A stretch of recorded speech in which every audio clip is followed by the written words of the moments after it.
Now we will learn the third passage of the poem.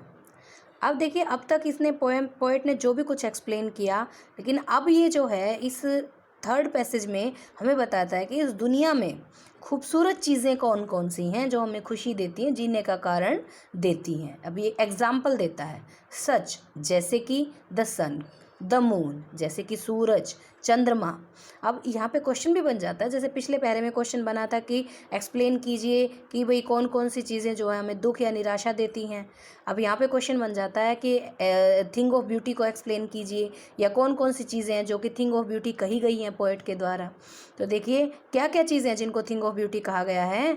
The sun, the moon, trees old and young, क्या कहता है, सूरज, चंद्रमा, वृक्ष old पुराने बड़े वृक्ष, एंड यंग छोटे नए वृक्ष, स्प्राउटिंग अ शेडी बून जो कि स्प्राउट उग जाना या बना देना, अ शेडी छायादार बून वरदान, फॉर सिंपल शीप एक साधारण सी भेड़ के लिए भी क्या कर देते हैं ये बड़े और छोटे वृक्ष मिल करके एक जो है छायादार स्थान का निर्माण कर देते हैं, जो उस भेड़ के लिए थिंग ऑफ ब्यूटी हो जाता है।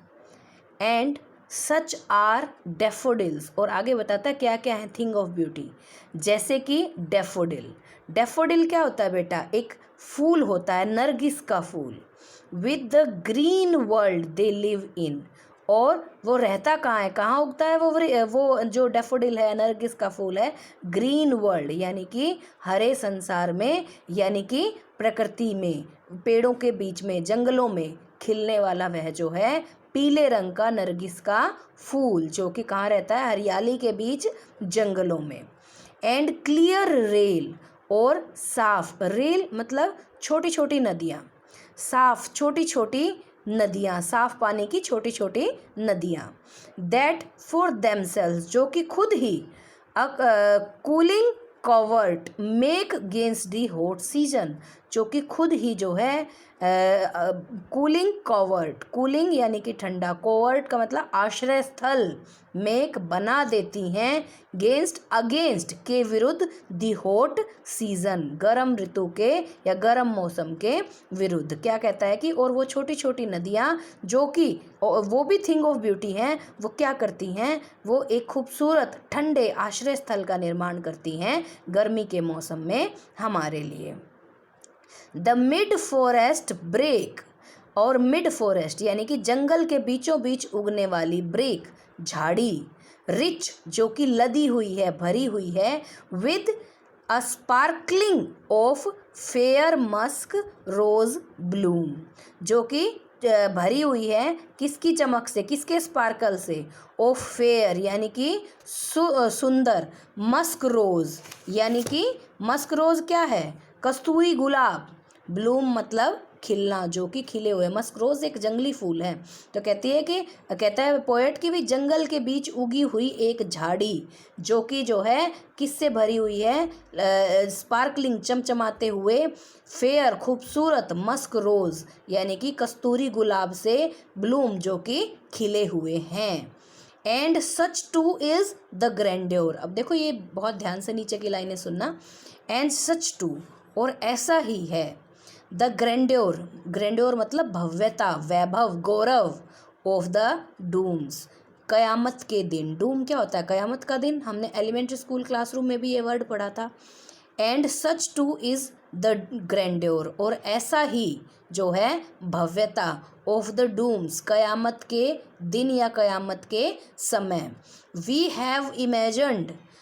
हैव इमेजिन्ड हम कल्पना करते हैं या हम कल्पना कर चुके हैं, जब भी किसी की मृत्यु होती है कयामत का दिन आता है, ठीक है, या फिर हम कल्पना करते हैं for the mighty dead, mighty मतलब मरे हुए, हमारे एंसिस्टर्स, हमारे फोर फादर्स, डेड मरे हुए, माइटी ताकतवर मरे हुए हमारे पूर्वजों के लिए हम ऐसी ही भव्यता की कामना करते हैं जैसी कि थिंग ऑफ ब्यूटी की होती है।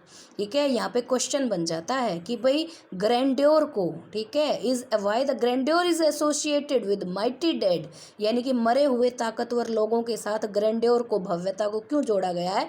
इस पोएम का ये एक बहुत इंपॉर्टेंट क्वेश्चन बन जाता है। तो इस पोएम का ये जो इंपॉर्टेंट क्वेश्चन है, इसका आंसर क्या है बेटा कि भाई, और देखिए कितने भी इस संसार के अंदर ऑल द ब्यूटीफुल स्ट्रक्चर्स या buildings are made in the memory of mighty deeds, चाहे वो पिरामिड हो, ताजमहल हो, मरे हुए ताकतवर लोगों की यादों में ही बनाए जाते हैं ना। तो क्या होता है, ये क्या है, ये these structures are full of grandeur, ये सारे के सारे स्ट्रक्चर जो भव्यता से भरपूर हैं।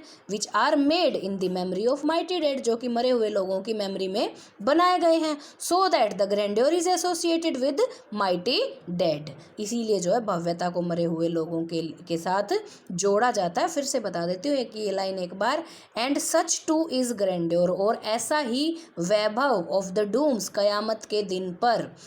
कैसा वैभव, जैसा कि थिंग ऑफ ब्यूटी का होता है, ऐसा ही वैभव जो है कयामत के दिन we have imagined for the mighty dead, यानी कि हमारे ताकतवर मरे हुए पूर्वजों के लिए जो है हम इमेजिन करते हैं, चाहते हैं। ऑल लवली टेल्स, अब फिर से बताता है, ऑल लवली टेल्स, सारी की सारी, लवली प्यारी, टेल्स कहानियाँ, दैट वी हैव हियर्ड, जो कि हम सुन चुके हैं, और रीड, या जो हमने पढ़ी हैं बचपन से अब तक दादी नानी की कहानियाँ। जब जब भी हम उनको याद करते हैं, एक हल्की सी मुस्कुराहट हमारे चेहरे पर आ जाती है। बचपन में जितनी भी कहानियाँ हमने पढ़ी हों, वो हमें आज भी खुशी दे देती हैं जब हम उनके बारे में सोचते हैं। तो ये कहता है कि कहानियाँ भी जो हैं थिंग ऑफ ब्यूटी हैं। अब आगे क्या कहता है, ध्यान से सुनिएगा एंड की दोनों लाइनें। An endless fountain of drink pouring on to us from the heaven's brink. अब यहाँ पर देखिए ये कंपेयर करता है थिंग ऑफ ब्यूटी को।